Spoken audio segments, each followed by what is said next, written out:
Hello everyone, I'm Brian. Today I'm reacting to The Power of Kirtan, Swami Sarvapriyananda. I don't know if I pronounced that right, and I have no idea what Kirtan is. Kirtan. Anyways, go ahead and get started.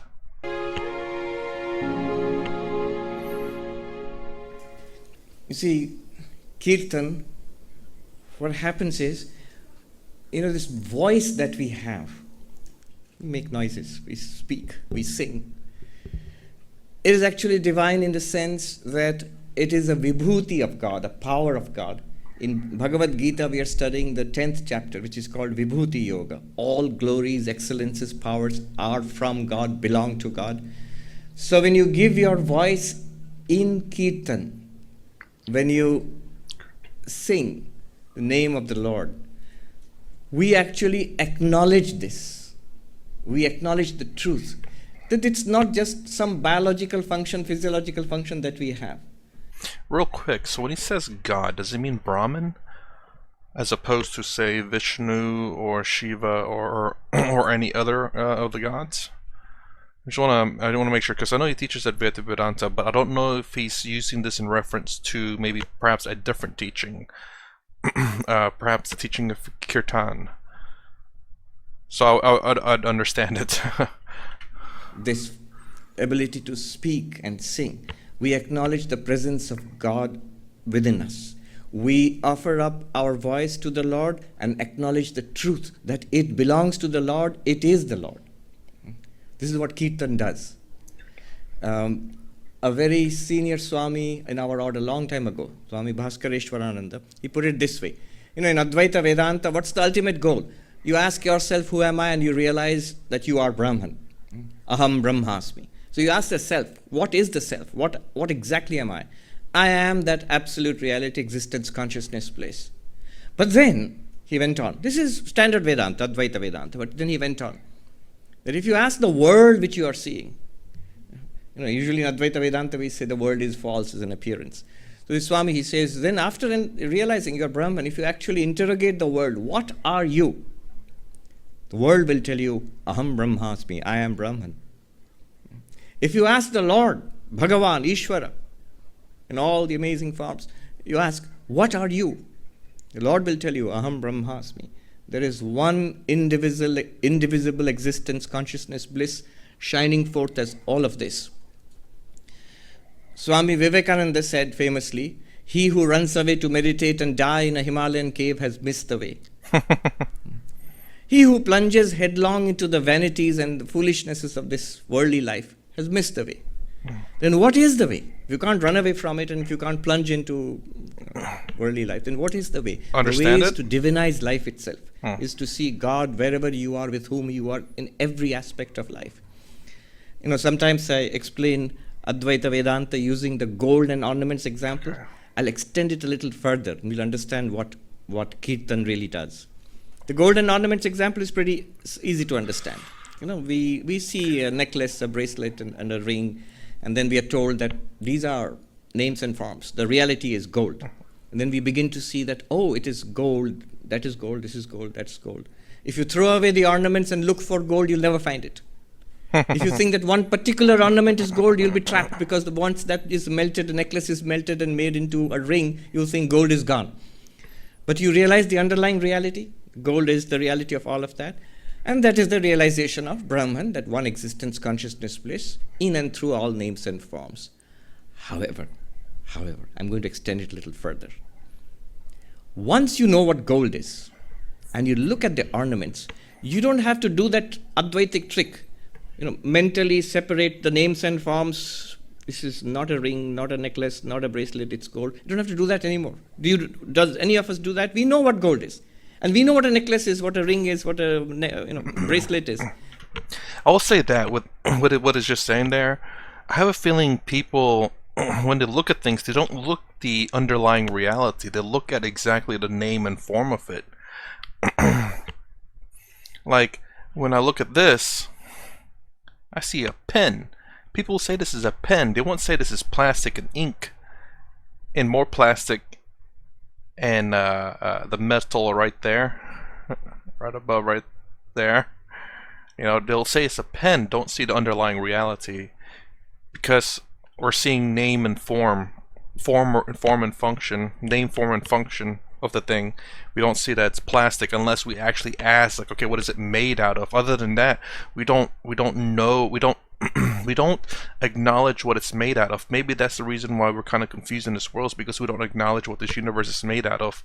Therefore, we just identify things with name, form, and function. I add the function part because obviously the name is a pen, the form is this, the function is to write. But yeah. And we see, yes, it's gold, and it's a bracelet, and it's wonderful. In the same way, once one realizes what Brahman is, with eyes closed in meditation within, in prayer within, with eyes open, looking at this wonderful world, both ways it is the same reality, same divinity shining forth. Within, inside, the inner radiance, outside with eyes open. Here is gold, that bracelet, yes, it's gold. Here is gold, the ring. Here is gold, the tiara. Here is that one radiant existence. Yes, the man, the woman, the chair you're sitting on, the space around us, this amazing, vast, steaming city around us. See the radiance shining forth everywhere. That is what Kirtan does to you. You see the divinity, and you see that shining forth, and then you take it out from Kirtan into your life. You don't have to sing and dance there, but let your heart sing and dance as you go about the business of life. As you walk and talk and drive and shop, as you enjoy and suffer, let the Kirtan thunder or sometimes whisper within you.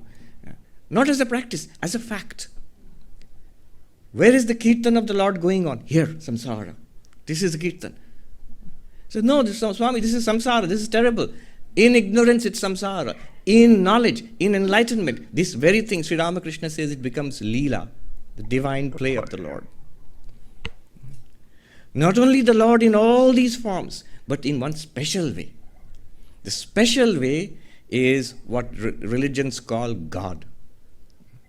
Ishvara, Bhagavan, as Durga, as Kali, this is Navaratri, as Shiva, Mahadeva, we sang, as Narayana, Vishnu, and as the avatars, Rama and Krishna and Ramakrishna and Jesus, and as the prophets who taught humanity.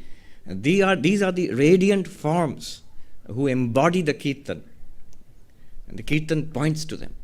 Sri Ramakrishna, he says, I'll end with this. This is not a time for a full Vedanta lecture. Some of you are thinking, oh no, he's on a roll. Sri Ramakrishna said, his final view, it's very difficult to pin down the exact philosophy of Sri Ramakrishna. Is it non-dualism? Is it devotion? Is it dualism? Because if you read his dialogues, he moves very smoothly from a talk about the non-dual Brahman to an ecstatic singing and kirtan about Krishna, about Chaitanya, Gauranga.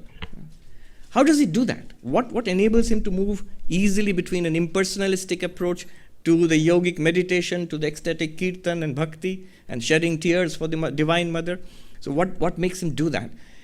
He says in one place that after the attainment of Brahma Jnana, after the attainment of the knowledge of Brahman, you are Brahman, that one existence, consciousness, bliss. I'll tell you in Bengali what he said and translate. Bhakti bhakto bhagavan niye thaka, ei pakamat. Pakamat means the final, the ripe, the final opinion, the final conclusion which he has reached is after enlightenment. In various paths, you've come to the realization of this divinity everywhere, inside, outside. Then you spend the rest of your life, stay the rest of your life with bhakti, love. Bhakta, the lovers of God, and Bhagavan, the object of your love. Because it's the same thing. Today we were reading in the morning reminiscences of Swami Shivanandaji, Mahapurush Maharaj. So some monk says that at one time Swami Shivananda and Swami Turiyananda are speaking. That's Swami Shivananda there and Swami Turiyananda there. Turiyananda was a classical Advaita, non-dualist. Brahman is real, the world is false. So Turiyananda is saying to Shivanandaji, this is all false, it's an appearance. And Shivanandaji says, no, why should that be? It is all true. It is all real. Now the monk who heard this, he says, I felt that they are both saying the same thing from two different aspects. This is all real. This is staying with this one divinity, one object of love shining forth as samsara. Samsara is converted into Leela then. Then Kirtan moves from the temple into your office, into your school, into... okay, I can't resist this. I'll tell you and end with on a note of humor. So for me on that one, real quick, like I said, I've said this many times before, I believe this is real. My only reasoning I can say with that is the sheer fact that even the underlying reality is Brahman. This is an illusion. But I like to think of it as a misunderstanding. The snake and the rope analogy. You are seeing something real there, but you're seeing a rope there, but you're misunderstanding it as a snake. So the thing there is real. You're just misunderstanding what is there. The thing is there, just what you're interpreting it is a misunderstanding. That's why I like to say this world is real. I think that's about all I can say on that. That's my best argument so far. I've been trying to make that argument, and the underlying reality is existence. Absolutely, I will never deny that. The fact that the walls, this is existence, but we misunderstand it as form, function, and name. But play, Leela. Play out the world. There was actually this very senior police officer in India. It's a true story. It happened a few years ago. He was seized by Kirtan suddenly. And to the amazement of all the other cops in his office, he's like the police commissioner in a very big city. He comes dancing into the office. And he does all his work. Files and arrest this guy, put that guy in jail and whatnot. He signs off on. But first he dances a little, takes the name of Krishna first, and dances around the table and sits down. And everybody found it funny, but you can't dismiss him because he's a police commissioner. And finally, the government was relieved when he himself decided to give up this top job and go away to Jagannath Puri and spend the rest of his life singing and dancing for Lord Jagannath. That put the government out of its misery because they didn't know what to do with it. But it embodies a beautiful principle to take this ecstatic love of God. This is not at all against non-dual Vedanta.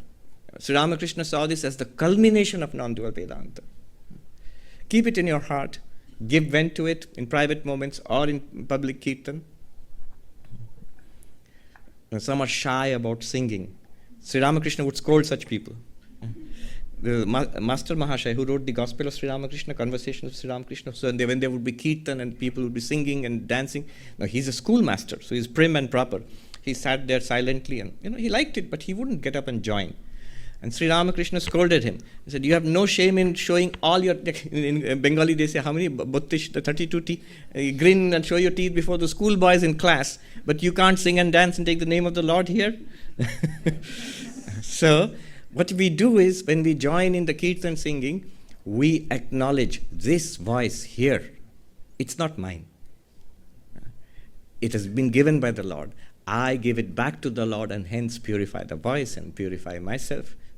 These fingers, somebody asked the Holy Mother after mantra diksha, so should I keep count on the fingers of the japa? I do.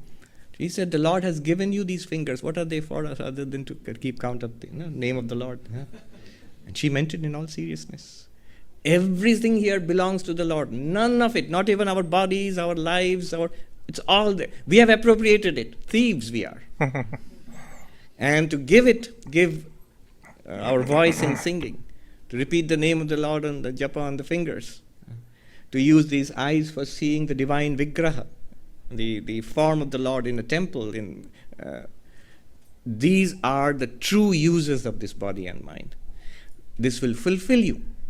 This will really fulfill you. Not pouring it endlessly. It's like pouring Ganga water into the desert sand. You keep pouring it, it'll still remain a desert. If you pour all of this into the samsara, nothing. You will not get anything back.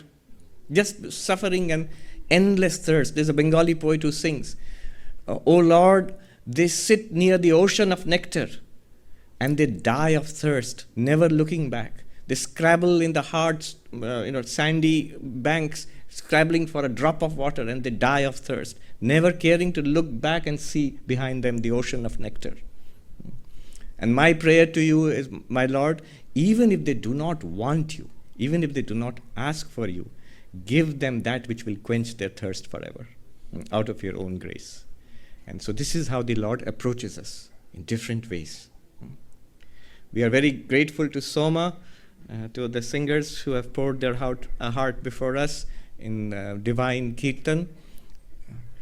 This is the acme of devotional knowledge, bhakti. This focus is jnana. This effort we put forward, all of us together, is karma.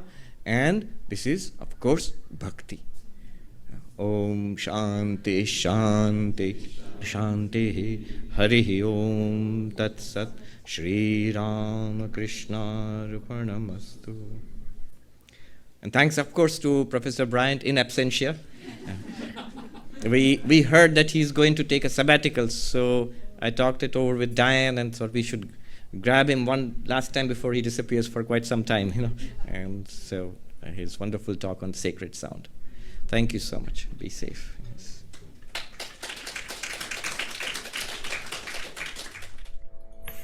Okay. So I was trying to understand what kirtan is. Is that singing and dancing in terms of bhakti yoga?